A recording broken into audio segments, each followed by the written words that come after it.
All right, how's everybody doing today? Hotep, hey, this is Michael Imhotep, founder of the African History Network, host of the African History Network show.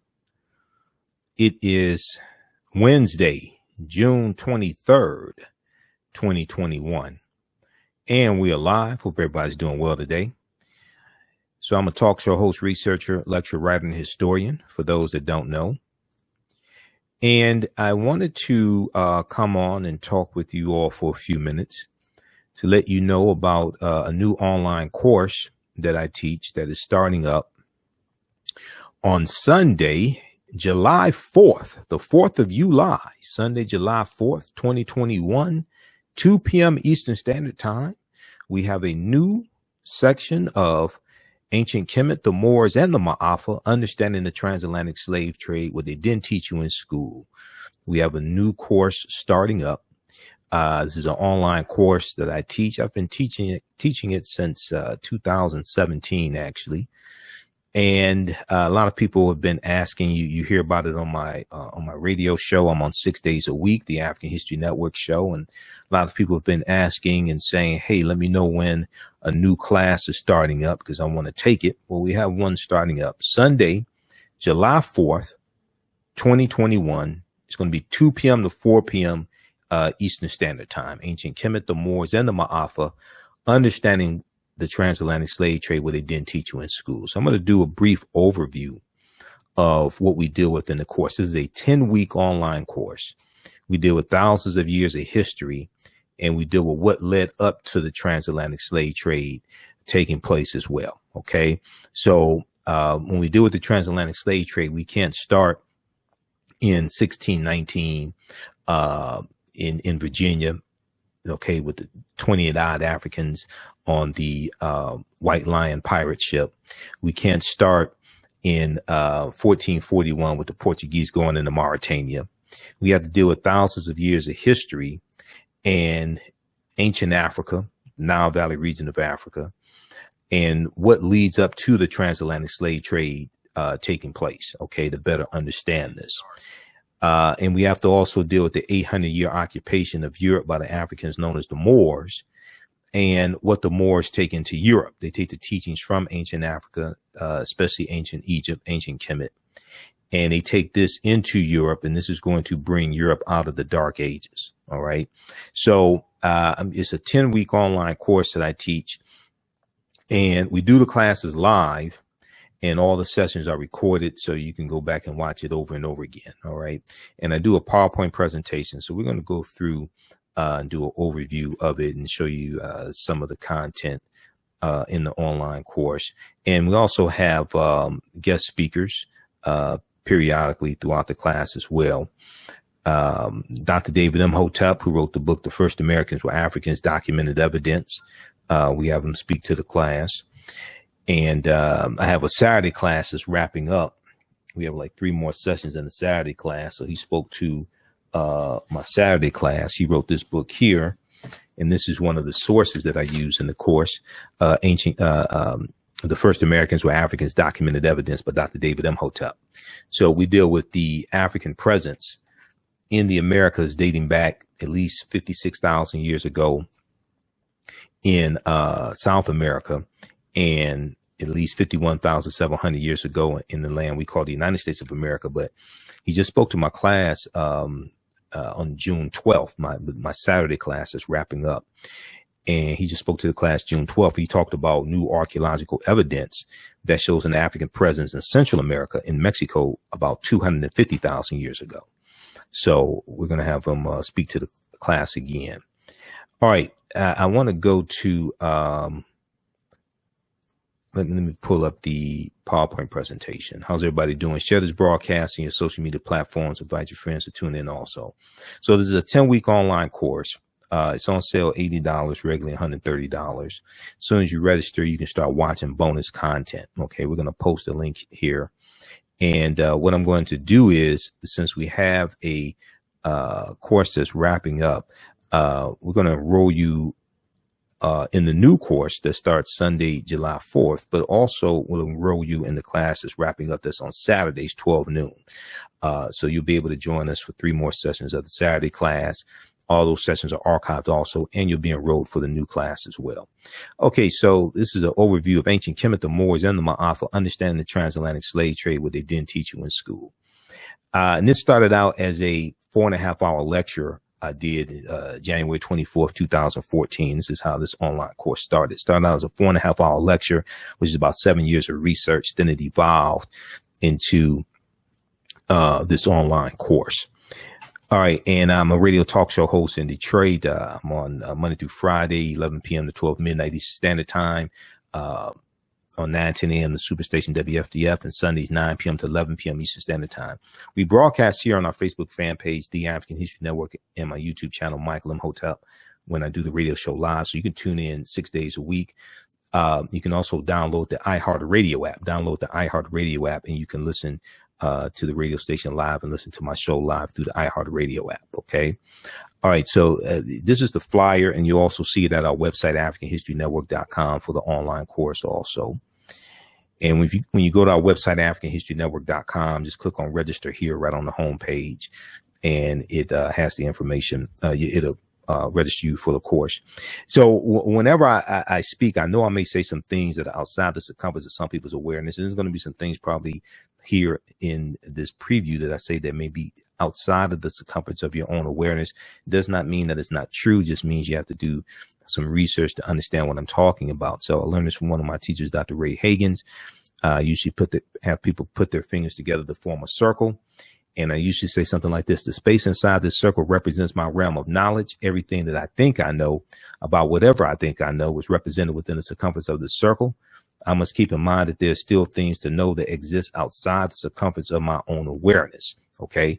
So just because you know everything that you know about what you know does not mean you know everything there is to know about what you know. Okay. There's still things that exist outside the circumference of your own awareness. Okay. So we have to keep that in mind. All right. Okay. Now, if we look at this here, let's continue. So a lot of people, one of the people we deal with in the online course, we talk about Imhotep, and Imhotep ties into history as well. So a lot of people ask, how you pronounce your last name.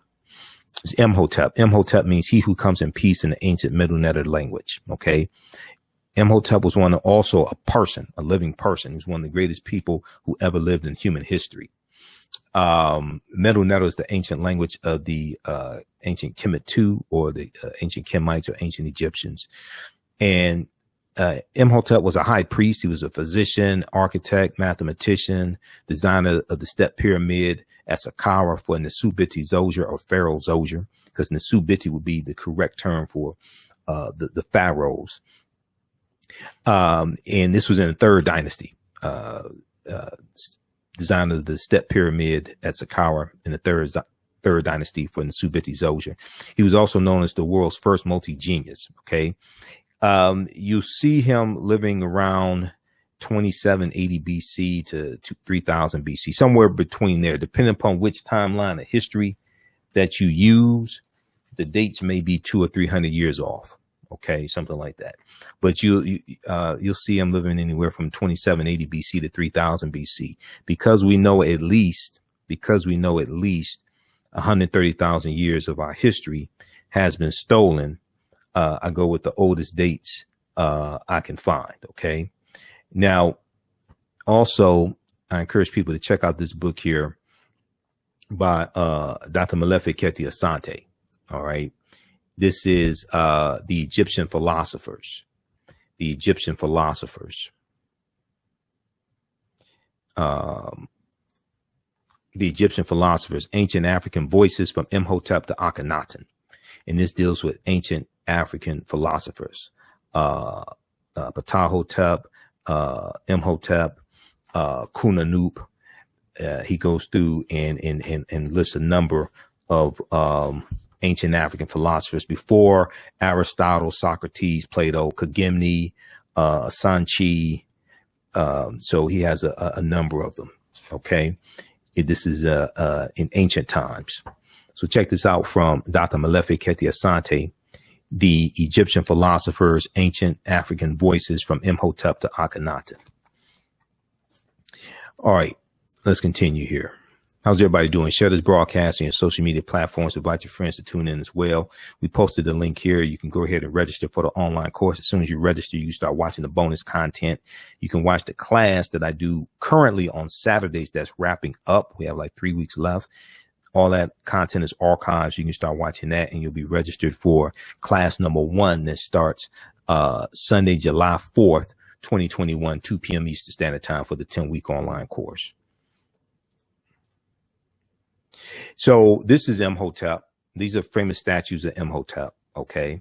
Famous depictions of him. This is Imhotep, and this is not Imhotep. In the 2001 movie, The Mummy Returns, the villain's name was Imhotep, or one of the villain's names was Imhotep. Consequently, many of our children think that one of our greatest ancestors was evil and not of African descent. So they have this Arab Eurasian looking depiction of Imhotep, played by actor Arnold Vosloo.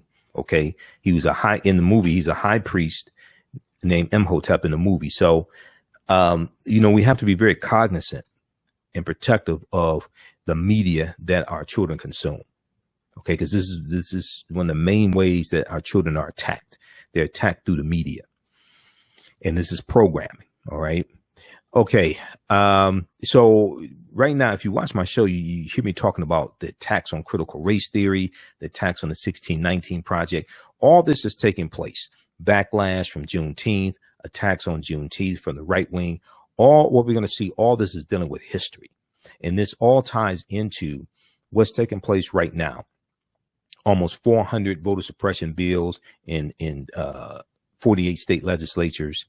We just saw the Republicans in the Senate on Tuesday, June 22nd, blocking the procedure to have a debate on the voting rights on the For the People Act, the new voting rights bill, for the People Act.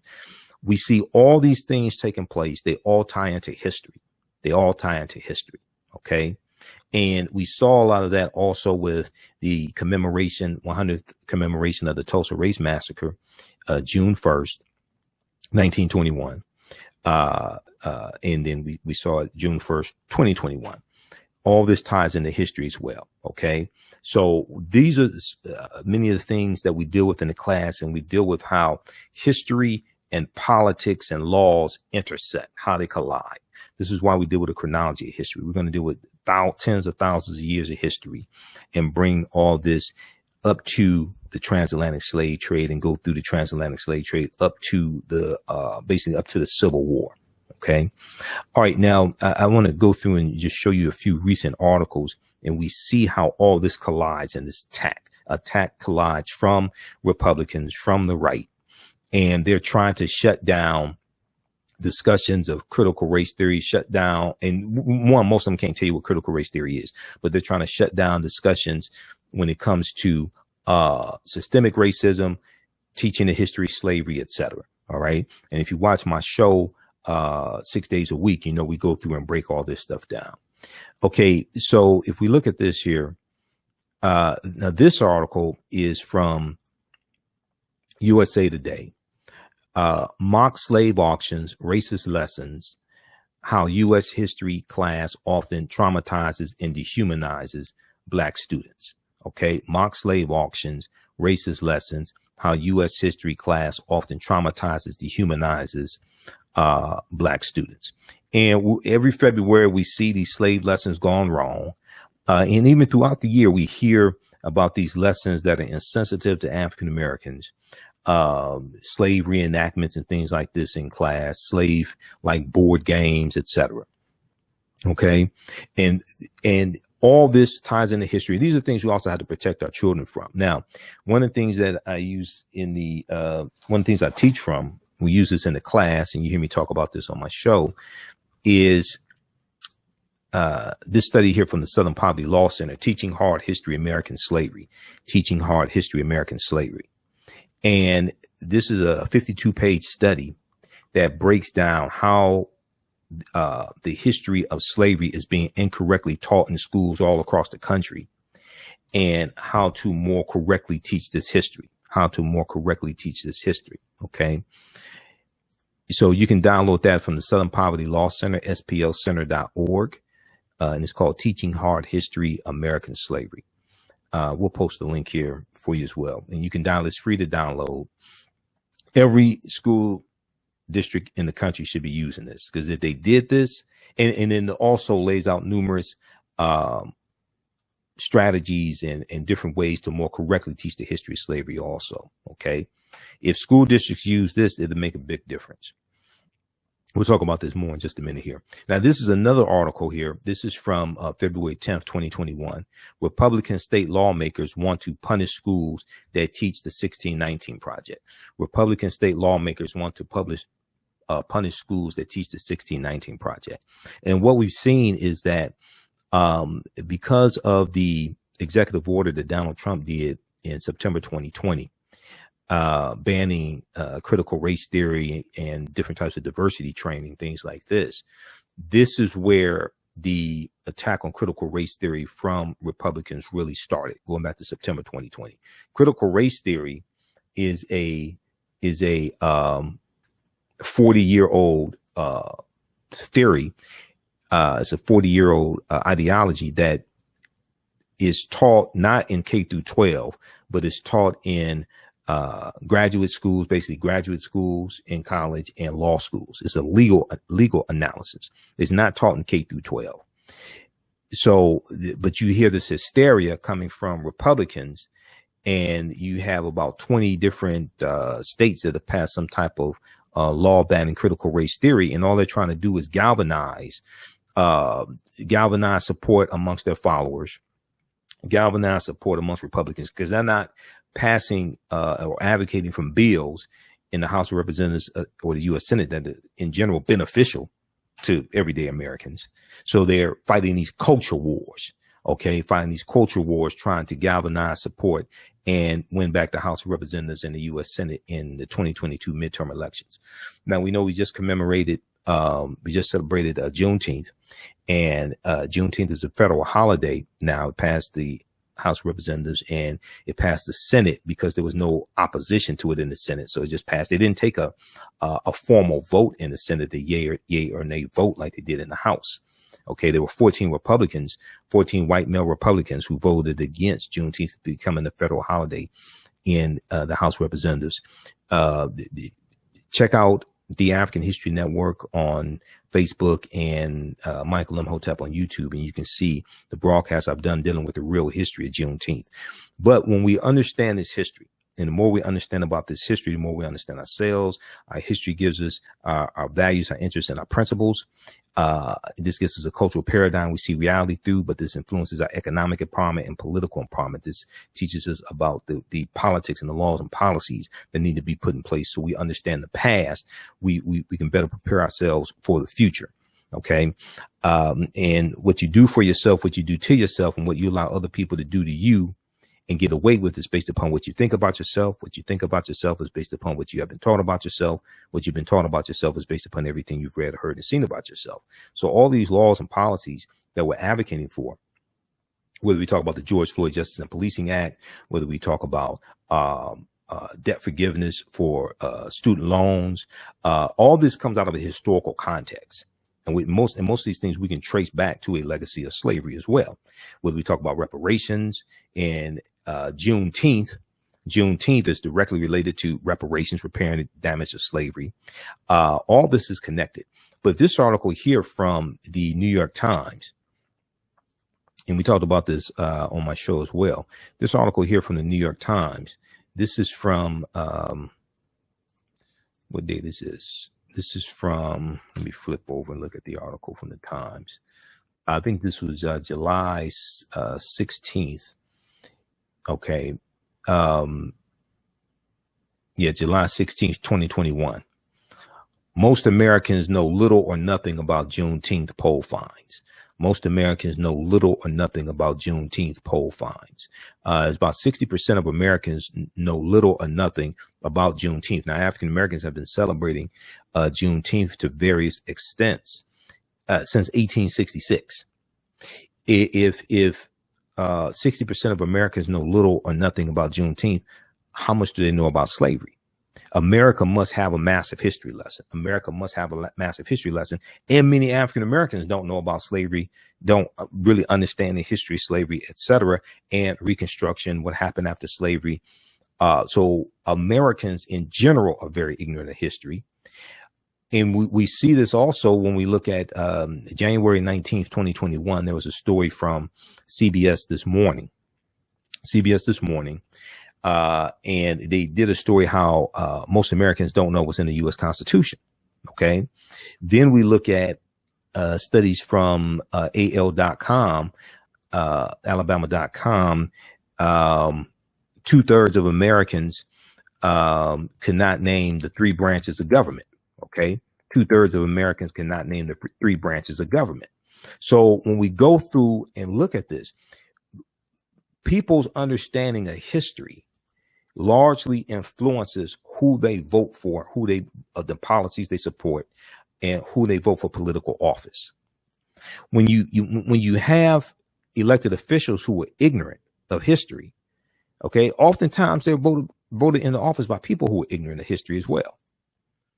Okay, so when we try to get our issues and concerns met, all this is dealing with historical context. And people who are ignorant of history are not fit to serve in political office, state legislature, U.S. House of Representatives, U.S. Senate, president. Okay, it's too much damage that they can do. That's too much power for ignorant people to have. If you read this article here from AL.com, Alabama.com, 1 in 5 Americans can't name a single branch of the U.S. government. This is from September 19th, 2019. Okay. 1 in 5 Americans can't name a single branch of the U.S. government. Now, Senator Tommy Tuberville from Alabama, when he was running for the Senate, he could not name 3 branches of government. Okay. All right. Judicial, executive, and legislative. He cannot name the 3 branches of government. He's running for a U.S. Senate to be a U.S. senator. He won the U.S. Senate seat. He also could not explain the 1965 Voting Rights Act, and he's from Alabama. We know Selma, Alabama was ground zero for the fight for the 1965 Voting Rights Act. If we look at this article quickly here, 1 in 5 Americans can't name a single branch of the U.S. government. Now, all this ties into history, and this deals with what we deal with in this 10-week online course. Okay. And politics is the legal distribution of scarce wealth pound resources and the writing of laws, statutes, ordinances, amendments, and treaties, their adoption, interpretation, and enforcement. This is all connected. Politics is the legal distribution of scarce wealth pound resources and the writing of laws, statutes, ordinances, amendments, and treaties, their adoption, interpretation, and enforcement. So a recent survey found America may need to go back to civics class. Civics largely has been taken out of the schools. Unfortunately, this is why we have to teach this to our children, and civics has to be put back into schools. Annenberg Public Policy Center's Civics Knowledge Survey found only 2 in 5 American adults, or 39%, could correctly name the 3 branches of government. Only 39% could correctly name the 3 branches of government. Okay. So you're looking at about close to 2/3. We're looking at about 61% who could not name the 3 branches of government. Almost 2/3 of Americans cannot name the 3 branches of government. That figure was the highest in 5 years, up from 32% the previous year. Okay. So in 2018, it looks like 2018, only 32% of Americans could name the 3 branches of government. It makes no sense. But then you see how a lot of these ignorant Republicans get elected into office, and some ignorant Democrats like Kristen Sinema of Arizona. Okay. People don't understand history, don't understand the Constitution, things like this. 1 in 5 adults could not name any branch of the federal government. 1 in 5 adults could not name any branch of the federal government, the study showed. This is from AL.com. Now, how much do you think these people know about the history of slavery? How much do you think they know about the history of slavery? How much do you think they know about the Civil War? All this fight today, all these issues today are the result of history. Okay, so the more that we understand this history, the better we understand how to navigate through all this and understand these policies that need to be put in place and understand how to get these policies passed. I was speaking in Atlanta at the 9th annual Juneteenth festival, June 18th through the 20th, 2021. Okay, and I was doing 2 presentations there. I was speaking Saturday and Sunday, and I was a vendor as well. And, I asked maybe about 50 people in total, maybe more than that. How many seats in the House of Representatives are there? No one could tell me. They had this thinking, look, the U.S. House of Representatives, nobody could tell me. There are 435 seats in the House of Representatives. I asked people, how many votes does it take to get a bill passed in the House of Representatives? All this ties into history. This is all connected to history rooted in the U.S. Constitution. These are things we deal with in this 10-week online course. Ask people, explain to me, how many votes does it take to get a bill passed in the U.S. House of Representatives? No one could tell me. It takes 218 votes, a simple majority, 218. How many seats in the U.S. Senate? Nobody could tell me. How many seats in the Senate? There are 100. Based upon the U.S. Constitution, every state has 2 U.S. senators. How many votes does it take to get most bills passed in the Senate? Nobody could tell me. I'm asking adults. I'm not talking about 5-year-olds. I'm asking African Americans, adults. I'm in Atlanta.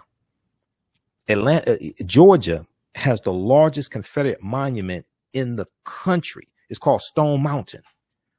On the side, it's a huge mountain. On the side of Stone Mountain, have you all seen Stone Mountain? I've climbed to the top of Stone Mountain. Okay, they have a pathway where you can climb to the top of Stone Mountain. On Stone Mountain, you have the reliefs, the carvings of 3 Confederate, they call heroes. Okay. You have General Robert E. Lee of Virginia. You have Thomas Stonewall Jackson and Jefferson Davis, who was the president of the Confederacy. Okay. This is Stone Mountain. This is the largest Confederate monument in the country. This is in Georgia right now. Stone Mountain. Read this article here from SmithsonianMag.com, official website of the Smithsonian Institute. What will happen to Stone Mountain, America's largest Confederate memorial? Okay, this is there in Georgia right now.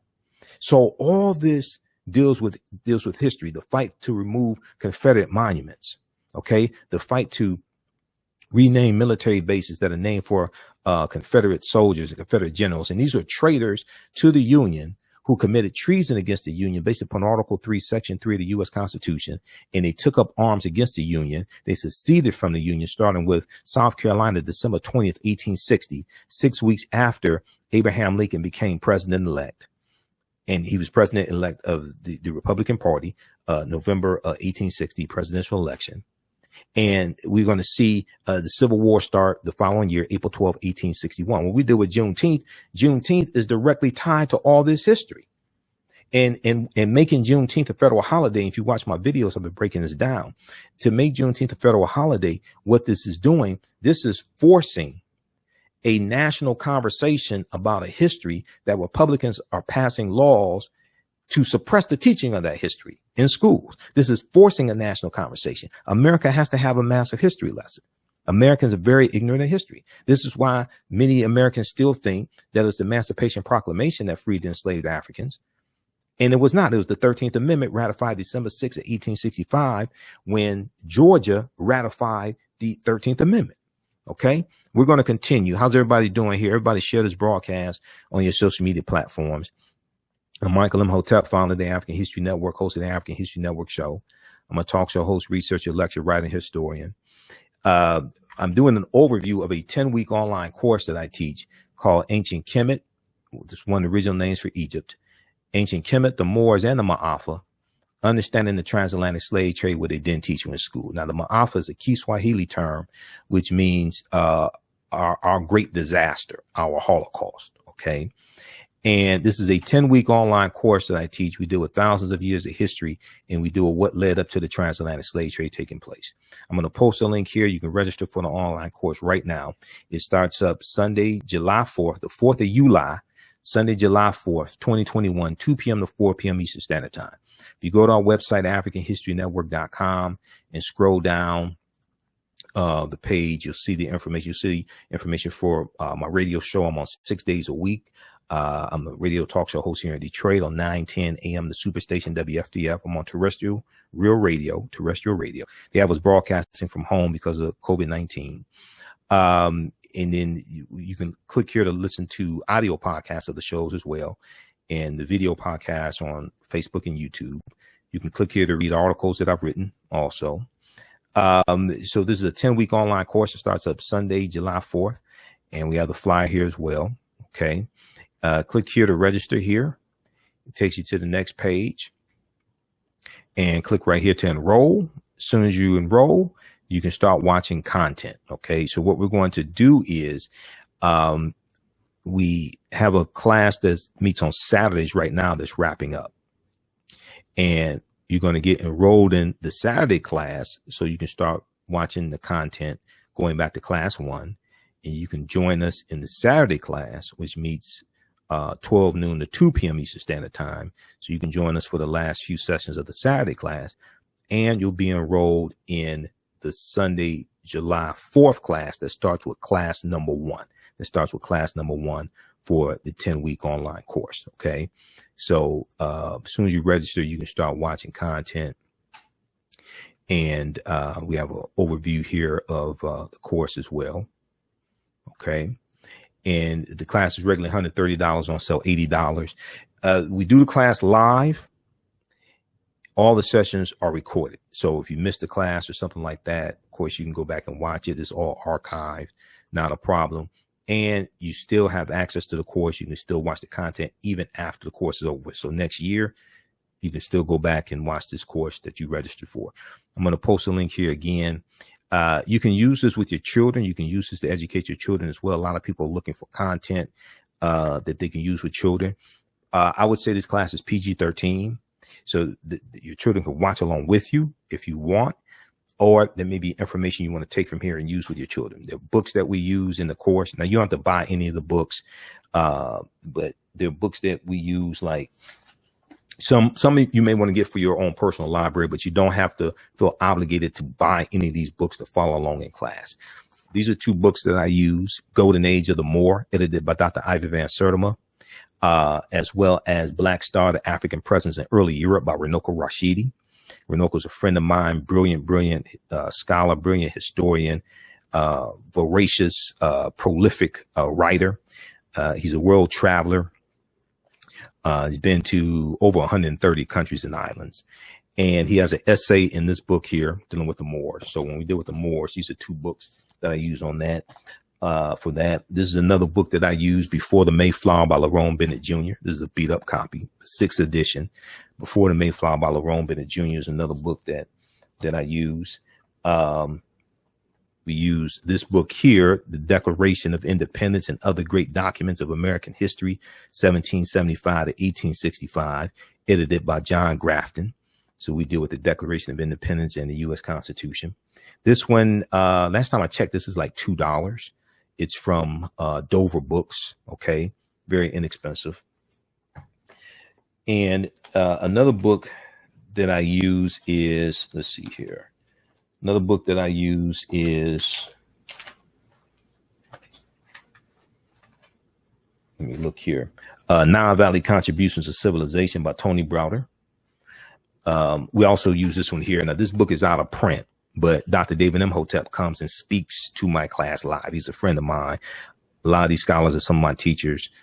So some of them we have speak to our class live. The First Americans Were Africans, Documented Evidence by Dr. David Imhotep. It's another book that I use. His new book will be out in about 2 or 3 weeks. He just spoke to my class on June 12th. The Saturday class is wrapping up. And of course we use Nile Valley Contributions to Civilization by Tony Browder. And I'm trying to see where that book is. Also, Egypt on the Potomac. Egypt on the Potomac is another book that I use as well.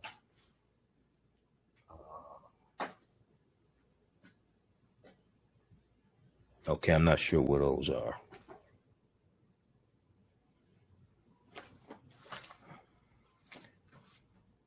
Oh, over here. I've got hundreds of articles all over the place. Nile Valley Contributions to Civilization as well by Tony Browder, as well as Egypt on the Potomac. So those are just a few of the books that we use as reference in the online course. Let's continue here with the PowerPoint presentation. So read this article from the New York Times. And I dealt with this on my show Tuesday, June 22nd, the African History Network show. 60%. Most Americans know little or nothing about Juneteenth poll finds. This is forcing America. This is forcing a history lesson on America, a much needed history lesson. So yeah, this is Teaching Hard History, American Slavery from the Southern Poverty Law Center. Okay, this is the cover of the study that I was talking about. This one right here, this study here.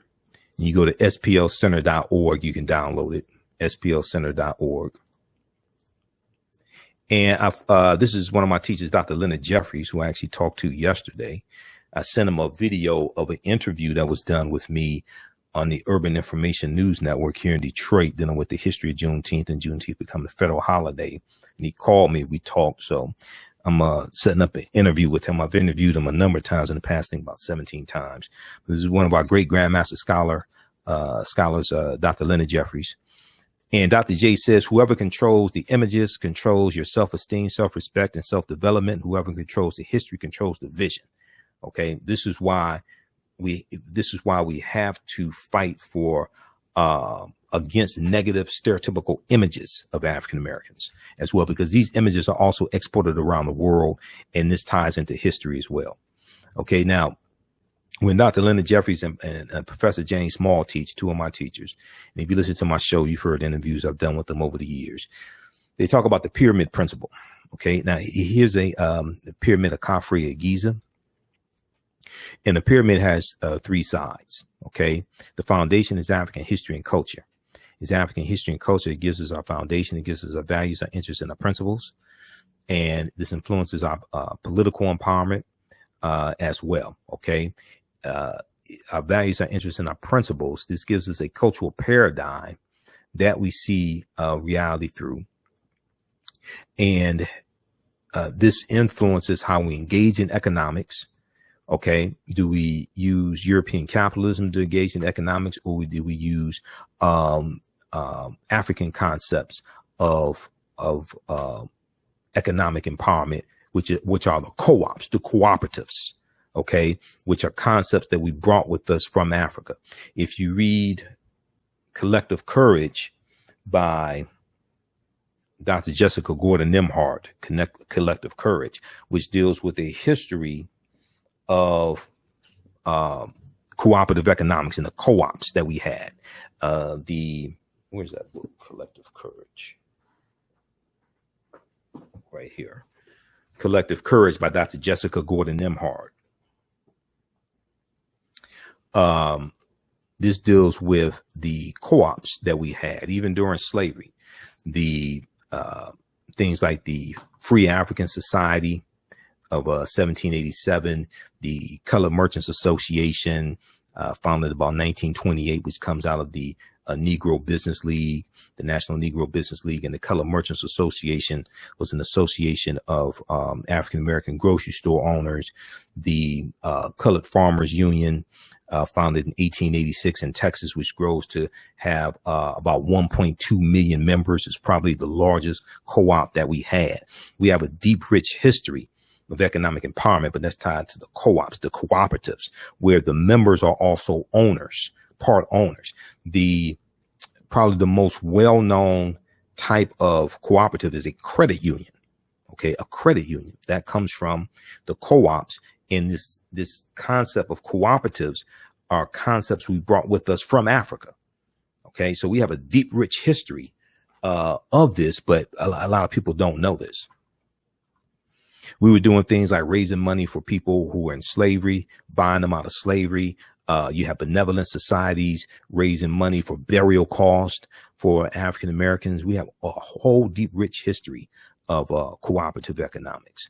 So cooperative economics is not black capitalism. It's not like capitalism dressed up in red, black, and green. Okay. The concept of the cooperatives is much different. Okay. So this is why we have to really understand that. But that comes from understanding African history and culture. That gives us our foundation that influences how we engage in economics, how we engage in political empowerment. We have to have a synthesis of all three of these as well. It's not just one. We have to have a synthesis of all three of these. Okay. Now, very briefly here, read this article from theatlantic.com. What kids are really learning about slavery? What kids are really learning about slavery? And this was the first article I saw that dealt with the study from the Southern Poverty Law Center. This article came out February 1st, 2018. What kids are really learning about slavery from theatlantic.com.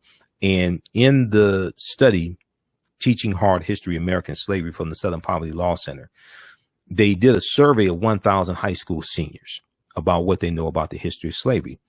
Only 8%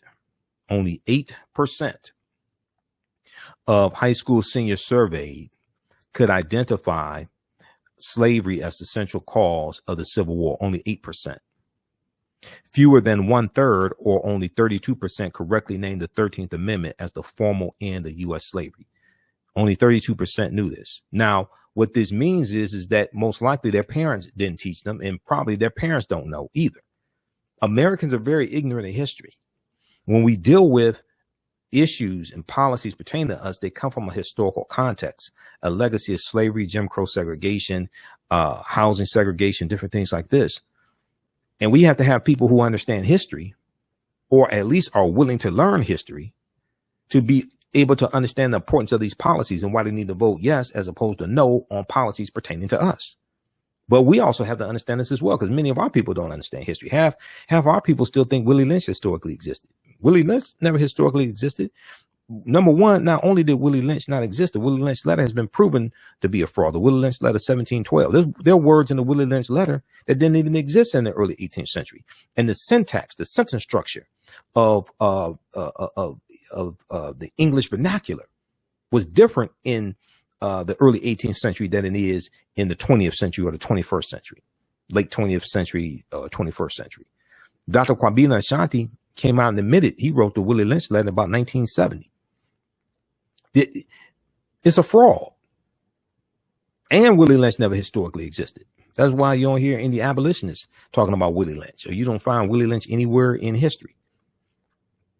Now, there was a Captain Willie Lynch in the 19th century, but that's 100 years later. That's 100 years later. This is a different person. So let's continue here. So read this one here from theatlantic.com. Okay. And this shows how little 12th graders actually know about history and about the history of slavery. And fewer than half, or only 46% of 12th graders surveyed, identified the Middle Passage as the transport of enslaved Africans across the Atlantic Ocean to North America. So we have to educate our children on this. This is a study here, new study. This is an article from theroot.com. New studies find that positive feelings about blackness improve academic performance for black girls. This was an article in the Journal of Blacks in Higher Education, a study by Professor Sharita Butler Barnes at Washington University in St. Louis. So check that out. Very quickly here. Okay, this is the step pyramid at Saqqara that Imhotep was the architect of in the Supiti Zoser, or Pharaoh Zoser. This is an early form of pyramid building technology, the mastaba, the flat bench pyramid. The ones of Khufu, Khafre, and Menkaure, we see are much more intricate. We see that pyramid building technology evolves over hundreds of years.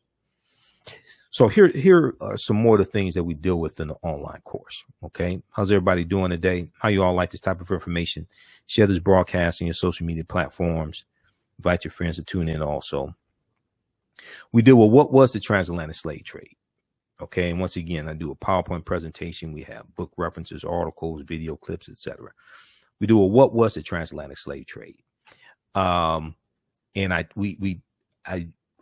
deal with a timeline of history as well that deals with tens of thousands of years of history, so we can frame the conversation properly, and we can understand chronology and cause and effect. So it's important to deal with chronology of history. What was the transatlantic slave trade? What were some of the events that led up to the transatlantic slave trade starting? What role did Christopher Columbus play? Columbus is crucial. It's essential to understand Christopher Columbus and the role Columbus played in spreading the transatlantic slave trade. It didn't start with him, but his 4 voyages starting August 3rd, 1492, when he set sail on the Nina, the Pinta, and the Santa Maria, helped to spread slavery and the attack on indigenous people. It helps to spread racism and capitalism, the exploitation of indigenous people. And we're going to see the Spanish conquering areas, Haiti, Puerto Rico, Cuba, Honduras, Panama. They're also setting up these sugarcane plantations as well. They're killing the indigenous people. They are bringing in Africans, shipping in Africans, enslaving them as well. And we're going to see the transatlantic slave trade really explode from this, and as well as the Asiento de Negros of about 1517, signed by King Charles V, also known as King Charles I. Okay, the Asiento is extremely important to understanding the spread and the growth of the transatlantic slave trade. And the Asiento dealt with, it was a license given to slave trading nations, giving them license to supply African slaves to Spanish colonies, the Asiento de Negros. Okay, this is something that we talk about in the course, and it's very important to understand the Asientos. What role did Christopher Columbus play? And the other thing that's really important to understand about Columbus is when you look at where Columbus went on his 4 voyages, and we'll show you this in just a minute, Columbus never came to the land that we call the United States of America. Columbus never came to the land that we call the United States of America. The closest he came here was Cuba, which is 90 miles away. So all the statues of Christopher Columbus around the country, that largely comes from the Italian American influence and Italian Americans pushing for this. Okay, all those statues really should come down. Okay, he was a terrorist. He inflicted genocide amongst the people, and he's not somebody that should be honored. We see more and more cities and states are celebrating Indigenous Peoples Day, but Columbus was a master of genocide. This is not somebody that we should be celebrating, especially African Americans, because a lot of people he was killing were African Americans also, were African people. All right, now,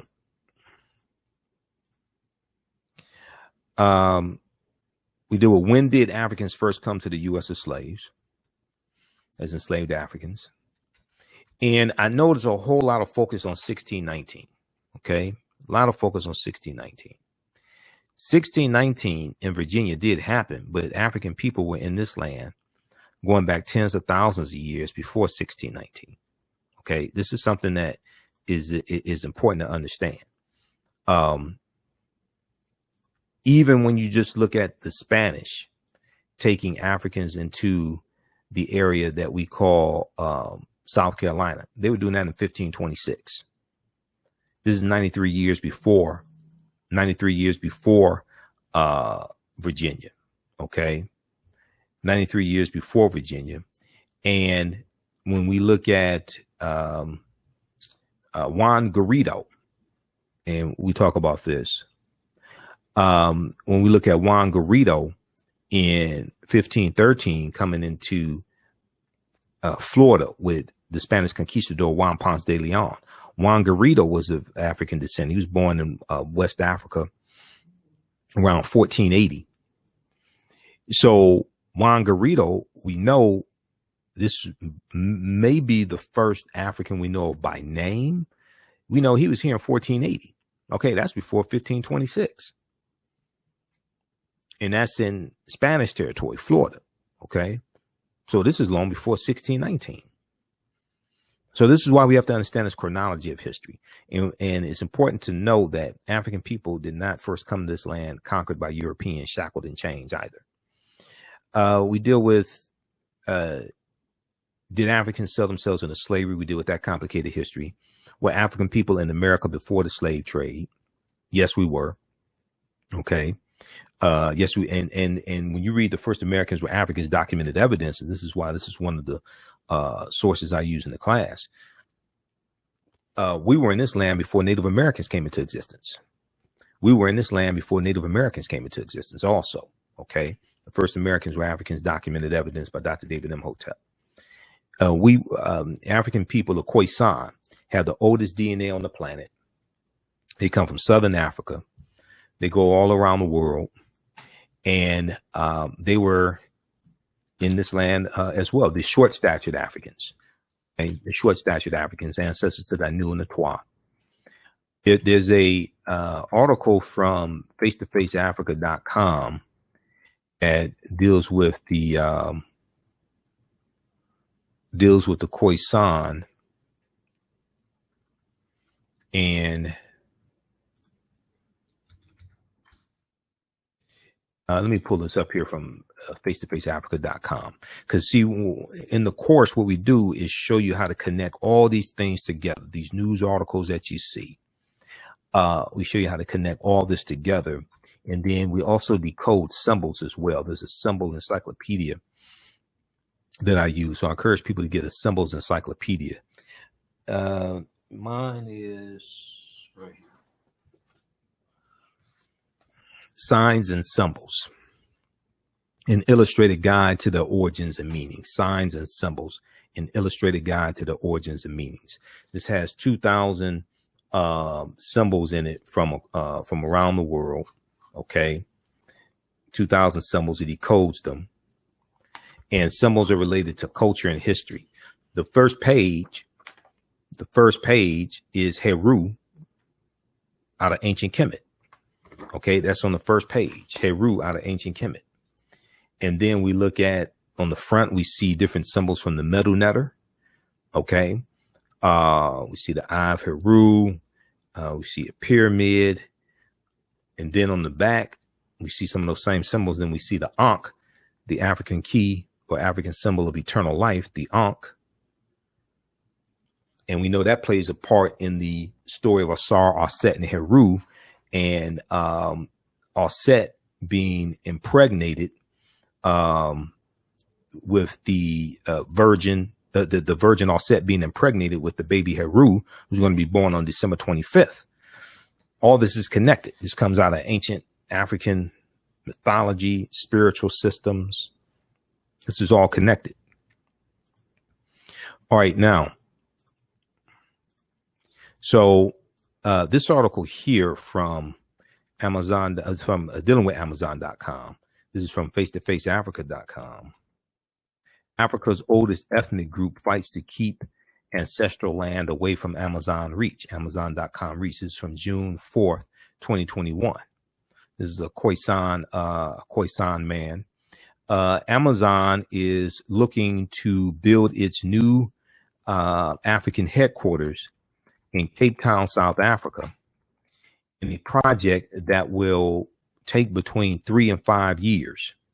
However, the land on which the multi-billion-dollar corporation seeks to put its edifice belongs to the local Khoisan people,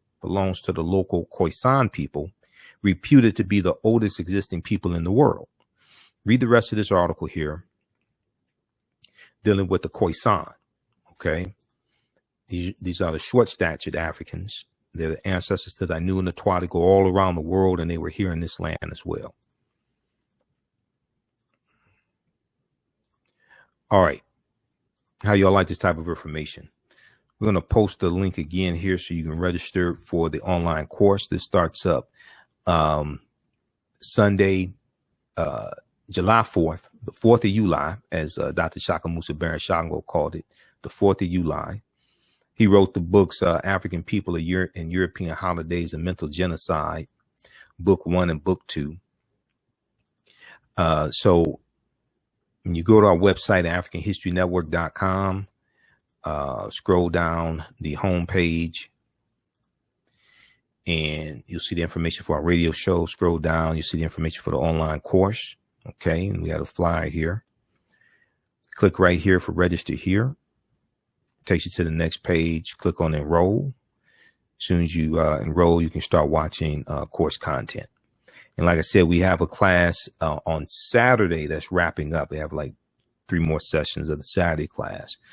So we're going to do 2 things for you. You're going to enroll you in the Saturday class so you can watch the last 3 sessions or so. That meets on Saturdays, 12 noon to 2 p.m. Eastern Standard Time. And we'll enroll you in the new course that starts with class number 1 on Sunday, July 1st. Okay, Sunday, July 1st, 2021. And it's going to be 2 p.m. Class is going to be 2 p.m. to 4 p.m. Eastern Standard Time. And we do the class live. All the classes are live, but we record all of them as well. All the sessions are recorded. So if you miss anything, you can go back and watch it archived on demand. And you can watch from around the world as well. All right. So let me post the link here. You can register for the online course. You can start watching content right away. And you're also in the Saturday class that you'll also get the archives of. You can watch the class that where archaeologist Nubia Wardford spoke to our class. She's an African-American female archaeologist. We talked about the origins of ancient Kush and the African queens of antiquity. And then also you can see the class where Dr. David Imhotep spoke to our class as well. The author of The First Americans Were Africans, Documented Evidence. All right, so we just posted the link here. Let's go back to the PowerPoint presentation. So we do when did Africans first come to the U.S. as slaves? Did Africans sell themselves into slavery? We deal with that complicated history. Were African people in America before the transatlantic slave trade? Absolutely. We were here before Native Americans came into existence. When we deal with Columbus, Columbus is crucial to understanding the exploitation of indigenous people and the spread of capitalism, racism, slavery, etc. Columbus and his 4 voyages. So he set sail August 3rd, 1492 on the Nina de Pinta and the Santa Maria. And he ends up in the Bahamas, or what he calls San Salvador, October 12th, 1492. This is why Columbus Day is celebrated on October 12th. He goes into Cuba and Hispaniola, which is Haiti. His second voyage, September 1493, he goes into the West Indies and Boricuan, which is Puerto Rico and Jamaica, in 1494. His third voyage, May 1498, he goes into Trinidad and the Venezuelan mainland in South America. And fourth voyage, May 1504, he goes into Panama and Honduras in Central America. He never comes to the land that we call the United States of America. Okay, he never comes to the land that we call the United States of America. So all those statues of Christopher Columbus, they should come down in the U.S. I'm against tearing statues. I'm against that because I don't want people to do that to statues of our heroes. But the authorities, city council, governors, they should take all those statues down, put them in museums. Okay, all those statues of the master genocide, Columbus, should come down. He was a fraud also. Read one of the books we use is Christopher Columbus and the African Holocaust, Slavery and the Rise of European Capitalism by Dr. John Henrik Clarke. This is another book we use in the class. Christopher Columbus and the African Holocaust, Slavery and the Rise of European Capitalism by one of our Grandmaster Scholar Warriors, Dr. John Henrik Clarke.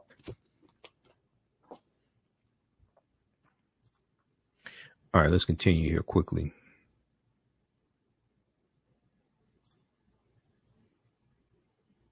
So some other things we deal with in the online course, the 800-year occupation of Europe by the Africans known as the Moors. This is crucial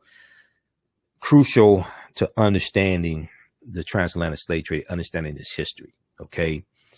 We can't just go from ancient Kemet and Ta-Nehisi and Nubia and things like this, Abyssinia, Ethiopia, to the slave trade. You got to deal with that 800-year occupation of Europe by the Africans known as the Moors, who had taken the teachings from ancient Kemet, ancient Egypt into Europe, is bringing Europe out of the Dark Ages, and is going to save Europe from the Black Death, the bubonic plague, which hits in spurts from 1347 AD to 1400. And Europe lost between 1/4 to 1/3 of the population because of the Black Death. And they're coming out of the Dark Ages, and they're going in and conquering people's land, extracting the mineral wealth out, setting up sugarcane plantations, and Europe is rebuilding itself as well. Okay, so they go from the Dark Ages into the Renaissance age, which is an age of enlightenment, allegedly. We do with shocking archaeological discoveries that are causing experts to rethink everything. Insurance companies that took out insurance policies on slave ships and enslaved Africans on plantations. Freemasonry, America, and the founding fathers. The origins of the term America, Africa, and more. So there's a lot we deal with. This is a 10-week online course here. The problem with slave movies, why are we being bombarded with slave movies and slave-themed TV shows? And this is something I talked about even when the TV show Underground was on. You know, we're the TV shows about Africans in antiquity and ancient Kemet and Ta-Nehisi when we ruled nations. Okay. Well, where are TV shows like that? If you're going to have TV shows like Underground, you're going to have TV shows during slavery. Okay. Where are TV shows, of Africans in antiquity when we were ruling empires in Ghana, Shanghai, and Mali, different things like that. We do it Asar, Aset, and Heru, and the origins of the Immaculate Conception story. And what you're going to see is a lot of these. You're going to see that a lot of these stories that we see now. This may go outside the circumference of some people's awareness, but a lot of the stories that we see in Christianity or in other religions are going to be adaptations of much older stories coming out of ancient Africa. And they're going to be adapted to various people's cultures, and the names are changed and things like this. Okay. But we see this even with the Helios Biblos, or the Sun Book, or what we call the Holy Bible. When we look at the word Christ comes from the Greek word Christos, and we know Christ meaning anointed one or anointed. But this goes back to Karest, Karst, Karest, which means the rising of the spirit, which is, out of ancient Kemet, ancient Egypt. So, you know, it's one of my teachers, Professor Kabahaya Watha Kamene, says to understand the existence of something, you must first understand the pre-existence of existence. To understand the existence of something, you must first understand the pre-existence of existence. So we deal with all that in the Asar, Aset, and Heru, and the origins of the Immaculate Conception story. Links to ancient Kemet, Egypt, and early Christianity, Freemasonry in America. And we know Freemasonry is based upon the teachings coming out of ancient Kemet in the mystery systems, the Grand Lodges out of ancient Kemet, ancient Egypt. The fake Willie Lynch letter, 1712. The African influence in the film Black Panther, because the film Black Panther is deep on multiple levels. I did like 3 months of research on the film Black Panther and the comic book to be able to do my lectures on it. And, you know, the language spoken in the film Black Panther is isiXhosa, which is a Bantu language, is a real African language. Wakanda is a Kikongo word, but Wakanda is also a Native American word. We see it in Omaha Ponca and Sioux Indian languages. It means possesses secret powers, Wakanda. Now, what was the transatlantic slave trade? The transatlantic slave trade was the forced journey of African people from Europe to Africa to the Americas. Trinkets from Europe exchanged for Africans, or used, or they used money to purchase them. It lasts from basically the 1440s to 1865, right about 1441, with the Portuguese going into Mauritania. What was the Middle Passage? The Middle Passage was the leg of the triangular trade from Africa to America, or the New World. Manufactured products such as rum, textiles, weapons, gunpowder, etc., were taken from Europe to Africa in exchange for Africans who would become slaves, or for exchange for gold and silver. The African slaves were then sold in the Americas Caribbean, etc., for raw materials such as sugar, molasses, which was turned into rum, tobacco, later on cotton, and also for fish, flour, and foodstuffs. Okay, this deals with the Middle Passage. So we go through and break down all this, show you step by step. We have maps, etc., to get a better understanding of all this. And this brings you right up to today. We can go through a chronology of history. The attacks on the voting rights of African Americans. We can go back to 1890. We'll go back to 1870, actually. Go back to 1870 with the 15th Amendment being ratified February 3rd, 1870, and adopted. 15th Amendment guaranteed the right to vote for African American men. And this is during Reconstruction. Reconstruction is basically 1865 to 1877, after the Civil War ends. And we're going to see, as soon as the 15th Amendment is adopted, we're going to see efforts to start putting obstacles in the way of African Americans voting. We're going to see these written into state constitutions, like the Mississippi State Constitution of 1890, which made poll taxes and literacy tests legal. Okay. And we're going to see other southern states start adopting state constitutions with these obstacles in the way of African Americans voting in them, because during Reconstruction, we had about 2,000 African American elected officials that we voted into office. Okay. And many of them were former slaves. And you have white men who are focusing on shutting this down. So they start putting these obstacles in the way of us voting. And the lawsuit of Williams versus Mississippi of 1898, the U.S. Supreme Court rules that it does not violate the Constitution to have poll taxes and literacy tests. Okay. So, and then they're going to have the grandfather clause of 1898, which states that if your grandfather could not vote because he was a slave, then you can't vote. So they're putting all these obstacles in the way of us voting. This is why you needed a Voting Rights Act of 1965, going back to things in the late 1800s and these state constitutions, and the Texas State Constitution of 1876, Louisiana State Constitution of 1898. All this history is connected. It brings you right up to today. All right, let's continue. Okay, so this is Runoko Rashidi. Runoko's a friend of mine, and we use two of his books for reference in the online course also. Golden Age of the Moor and the African Presence, the Black Star, the African Presence in Early Europe. This is Dr. David Imhotep, who wrote the book, The First Americans Were Africans, Documented Evidence. I've interviewed him, I think, 14 times, something like that.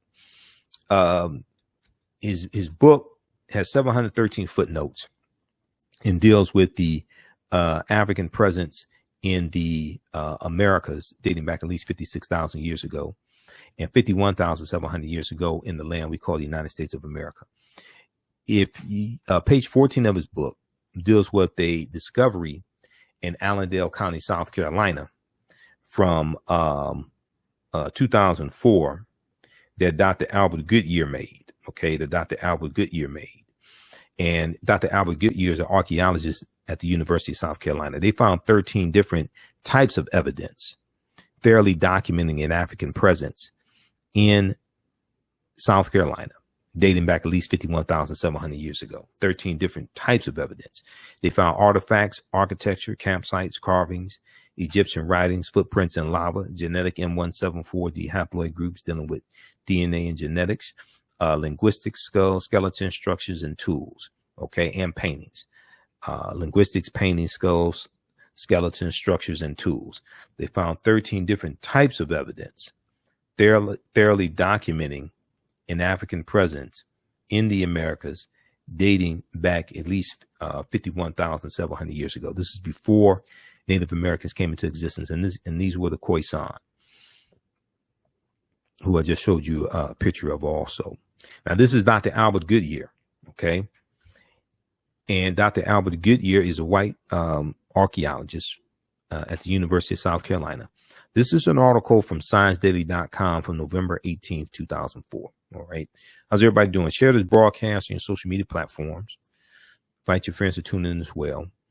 We're going to post a link again. You can register for the online course. It starts up Sunday, July 4th, 2 p.m. to 4 p.m. Eastern Standard Time. This is a 10-week online course. Ancient Kemet, the Moors, and the Maafa, understanding the transatlantic slave trade, what they didn't teach you in school. Okay. And you can you register for it now, and we do the classes live. All the sessions are also recorded, so you can go back and watch it over and over again. And we'll also enroll you in the Saturday class that we have that's wrapping up now. It has about 3 more classes, and you'll be able to join us live in the Saturday class, which is meets 12 noon to 2 p.m. on Saturday, Eastern Standard Time. But also we have the previous classes of the Saturday class archived, so you'll be able to watch those as well.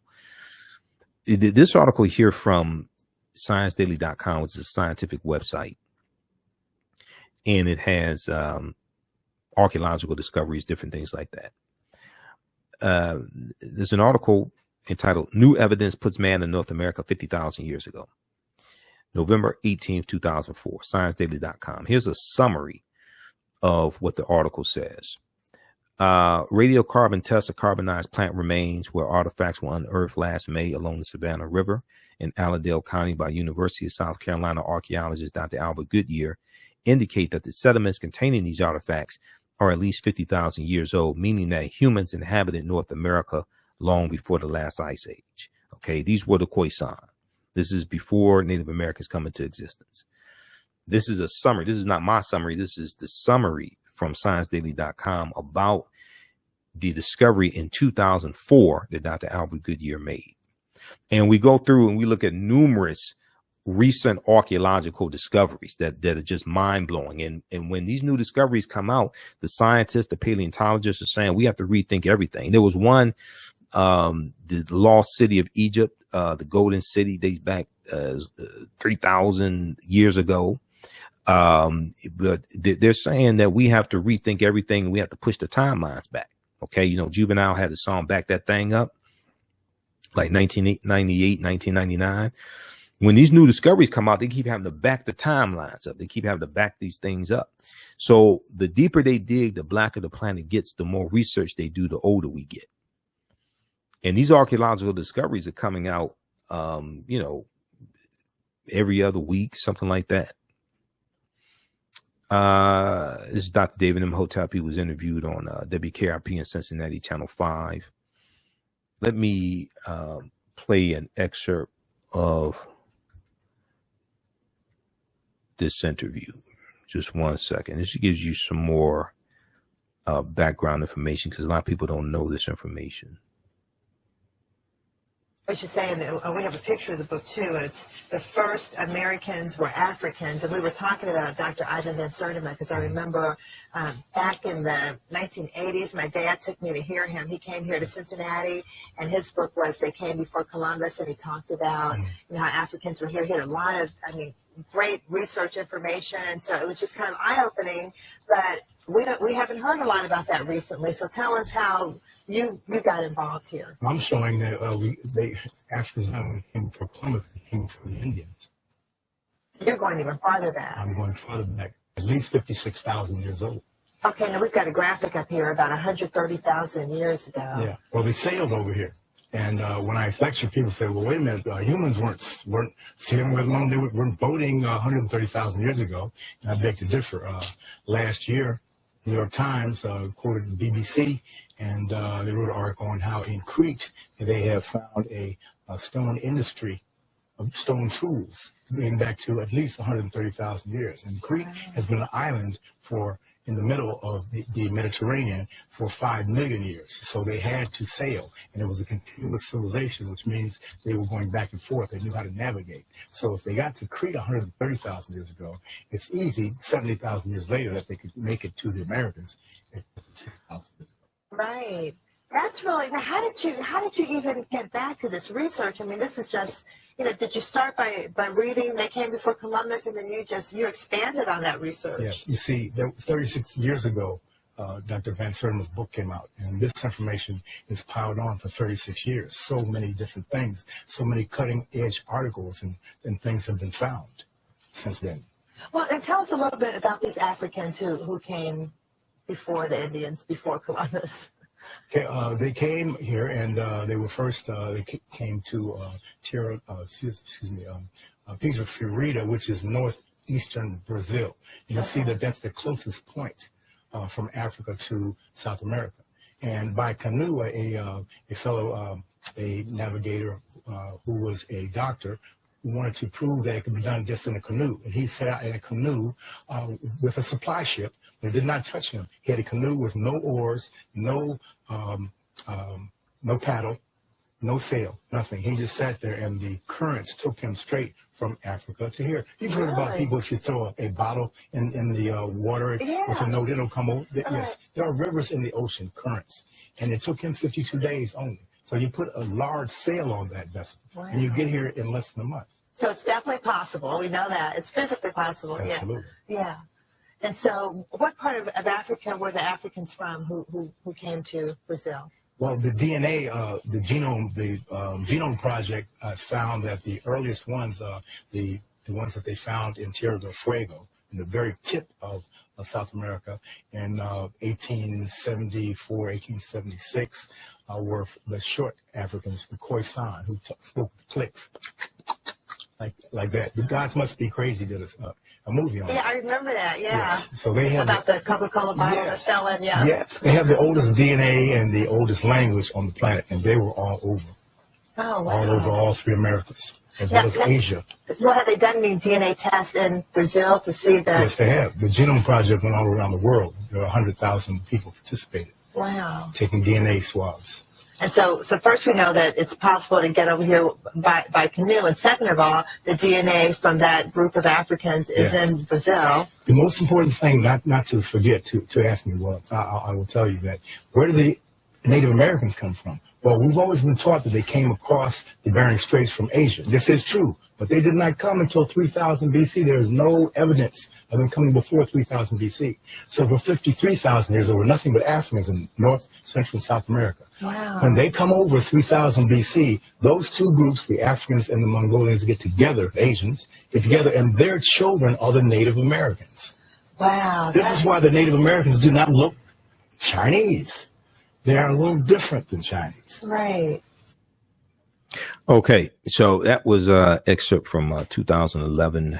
Dr. David Imhotep was interviewed on WKRP in Cincinnati, Channel 5 in Cincinnati. If you're old enough to remember the 1970s, 1980s TV show about the radio station, WKRP in Cincinnati, there really is a WKRP in Cincinnati, Channel 5. I don't know if it's a radio station, but there is a TV station. And that's on YouTube. You can check out that video. This is a archaeological discovery that we deal with here. This is from the New York Times. It deals with on Crete, very ancient mariners, and it talks about stone tools found on the Greek island of Crete that date back 130,000 years ago. This is from February 15, 2010. These stone tools date back 130,000 years ago, but Crete has been an island for more than 5 million years, which means that the people had to have sailed there. And this pushes back sailing in the Mediterranean 130,000 years ago. Originally, the archaeologists thought that sailing in the Mediterranean dated back no earlier than 10,000, 12,000 years ago. So they had to push that timeline back to about 130,000 years ago. Okay, so they keep having to back that thing up. So we deal with the Druids, who are dealing with a watered down version of teachings coming out of ancient Kemet, ancient Egypt. We deal with the discovery of Tanis Heraklion, the lost city of Egypt, that was built around 8th century BC. Okay. And it's swallowed up into, this is about a 1,200-year-old city that's swallowed up into the sea. And this article here is from news.yahoo.com from April 30th, 2013. Sunken Egyptian city reveals 1,200-year-old secrets. And they found 16-foot tall statues at the bottom of the sea, 700 anchors, 64 ships they found. Egypt's Bay of Abu Qir, they found 64 ships. And these are some of the statues they found, statues of Set. So, I mean, these archaeological discoveries that they're finding are mind blowing.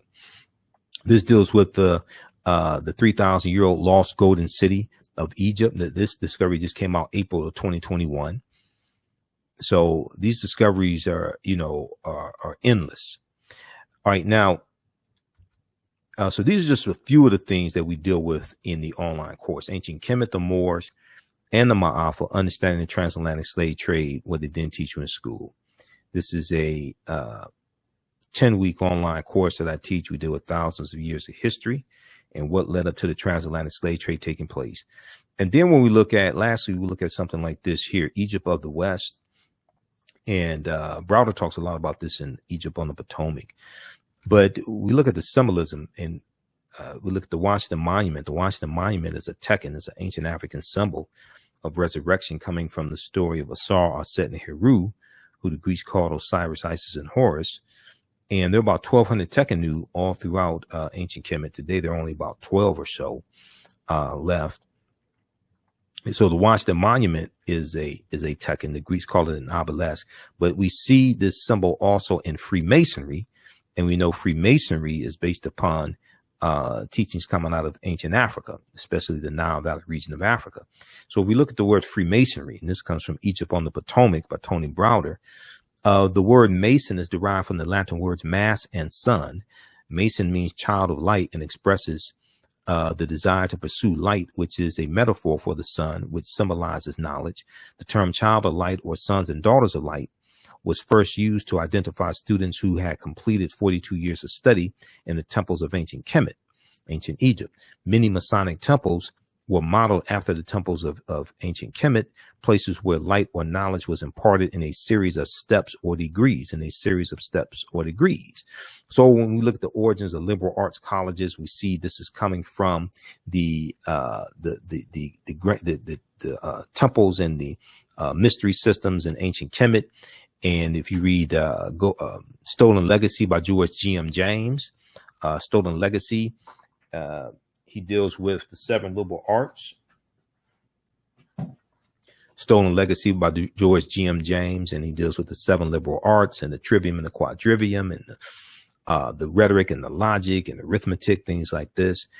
So the concept of going to college, getting your credentials in a series of steps or degrees is an African concept. This is where this comes from. And this is where the liberal arts come from also. But we don't understand this history. Okay. This is coming from us.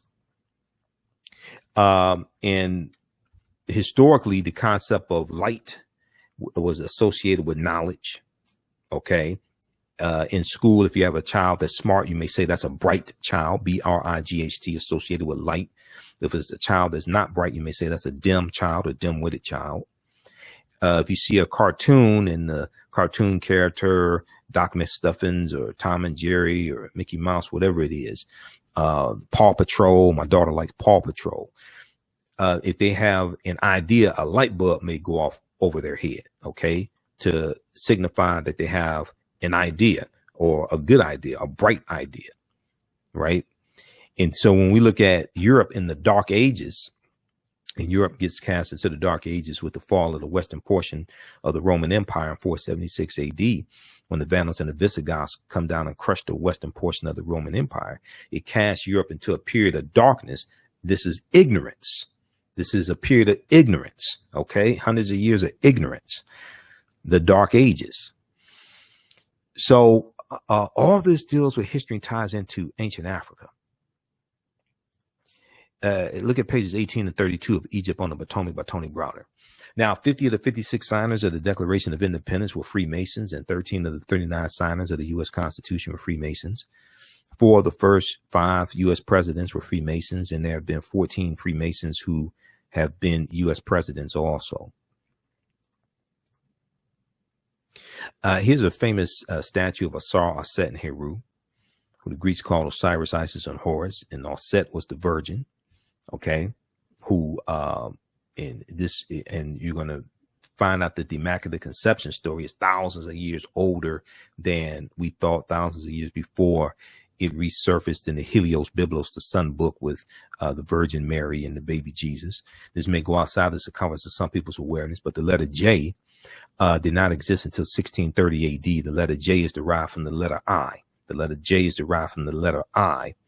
And when you look at the word Jesus in the dictionary and look at the etymology of the word Jesus, it takes you back to Yeshua, which is Hebrew. It takes you back to the Yeshua with the Y, because the letter J did not exist until 1630 AD.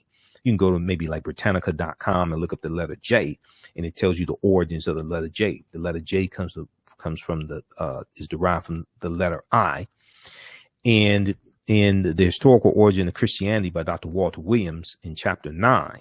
Chapter 9 deals with the whole history of the letter J. Okay. And I know Dr. Walter Williams, I've interviewed him a number of times also. This is from The Secrets of ISIS, the TV show that came on Saturday mornings on CBS. They had a Shazam and ISIS hour. And we didn't know that Isis was a copy, this white woman, Isis, was a copy of an African woman named Osset, who the Greeks called Isis. Okay, this is where this comes from. When you watch this show, and on Hulu, I think they still may have episodes of it. At the beginning of the show, they talk about how she gets her powers from ancient Egypt, and they start talking about the names of Neteru, Hathor, Heru, all different types of things like this. But they're showing us ancient Egypt, ancient Kemet, but we don't know that they are co-opting it. Okay, and we don't know it was an African woman, Isis, Osset. And so they're from Osset with the baby Heru, born on December 25th of a virgin birth. You get the Black Madonna child that was worshipped all throughout Europe by Europeans. They still have statues of the Black Madonna child in Europe today, in Spain and Portugal and France and Russia, Czechoslovakia. They still have statues of the Black Madonna child. And then we get the white baby and Jesus from this also. Okay. All right. So these are just a few of the things that we deal with in the online course. Ancient Kemet, the Moors, and the Maafa, understanding the transatlantic slave trade, what they didn't teach you in school. It's a 10-week online course that I teach. We did with thousands of years of history and what led up to the transatlantic slave trade taking place. Lastly, I talked about Black Panther. The language spoken in the film Black Panther is Isikosa. And Isikosa is the Bantu language. Bantu languages are a group of 500 African languages, 500 African languages belonging to the Bantoid subgroup of the Benue Congo branch of the Niger Congo language family. The Bantu languages are spoken in a huge, large area, including most of Africa, from southern Cameroon eastward to Kenya and southward to the southernmost tip of the continent of Africa. 12 Bantu languages are spoken by more than 5 million people, including Rundi, Rwanda, Shona, Isikosa.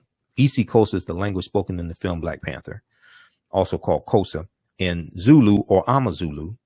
Now, Swahili or Kiswahili, K-I, Kiswahili, which is spoken by 5 million people as a mother tongue and some 30 million as a second language, is a Bantu lingua franca important in both commerce and literature. Okay. This information came from Britannica.com, Encyclopedia Britannica, but there are other sources dealing with Bantu languages that you can look at as well.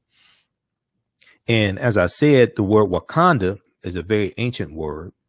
Even though Wakanda is a fictitious place, Wakanda is a real word. We see it in Sioux Indian and Omaha Ponca languages, and it means possesses secret powers. It's also a Bantu word as well. Now, I know Kanda is Kikongo, and the word Kanda, K-A-N-D-A, means family in Kikongo. I'm trying to find the exact language, the exact Bantu language that Wakanda is from. Maybe Kikongo, I'm not sure. But I know Kanda is Kikongo as well. But I know it's a Bantu word. I'm just trying to find exactly which Bantu language. All right. So we deal with the film Black Panther in the online course as well, because Black Panther incorporates 11 different African cultures. It deals with African history, African spiritual systems. It's a deep movie.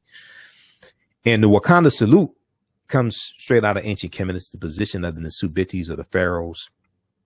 It's always right over left. It's a position of power of the pharaohs when they're deceased. When you have the Nsubitis, when you have the mummies, the tombs. So, and we see this go all around the world as well. Okay, you see this right over left, go all around the world. All right. So we'll post a link here for the online course as well. And it's at our website, AfricanHistoryNetwork.com.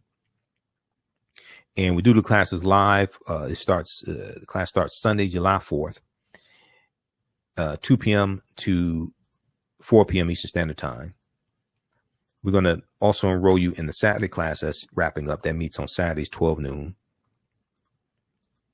As soon as you register, you can start watching archive content that we have right now. Classes 1 through 7 of the Saturday class. You can start watching that. And you'll be ready for a Sunday class that starts up Sunday, July 4th, the 4th of July, because they lied and said that it was Independence Day. Well, maybe their Independence Day, but they were still dependent upon slaves also. So we have this information at AfricanHistoryNetwork.com as well. Let's see. When you go to our website, scroll down and you'll see information for the radio show and information for the online course. Click register here. It takes you to the next page. Click on enroll. As soon as you enroll, you can start watching the content. Okay. And the class is regularly $130. It's also $80. And you still have access to the course even after the 10-week course is over with. Okay. Because remember, we do the classes live, but they're all archived. You can watch from around the world. You can use this with your children. I would say it's PG-13. So it's not overly vulgar, and we don't do a lot of cursing, things like that. But, we have to deal with some violence and unpleasant topics as well, dealing with slavery. Okay, and if you want to support the African History Network, $, the AHN Show through Cash App, $, the AHN Show through Cash App. That helps us keep doing the research, stay on the air, keep broadcasting our show 6 days a week, pay some of the bills as well. $, the AHN Show through Cash App. When it processes at our website, or when you click on the link, when it processes the payment for the course, you can do debit card or credit card. It processes it through PayPal. If you want to do it through Cash App, you can email me, ahnshow@africanhistorynetwork.com, ahnshow@africanhistorynetwork.com. And you can send it through Cash App if you like. Let me know it's for the course, so I know what it's for. And be sure to do $, the AHN Show through Cash App, $, the AHN Show through Cash App.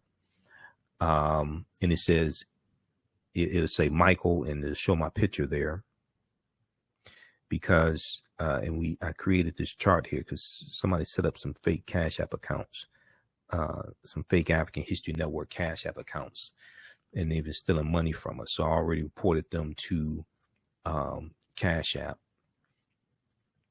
So you see the real one here is our tag is $, the AHN Show, SHOW, and it says Michael, shows my picture. These other ones are fake ones. Okay. And they were all set up after I set up mine as well. Okay. All right. Look, we had to get out of here. Remember, at the African History Network, we focus on educating, empowering, and inspiring African people throughout the diaspora and around the world. Because right now it's correct your own behavior. Be sure to listen to the African History Network show Monday through Friday, 11 p.m. to 12 midnight Eastern Standard Time.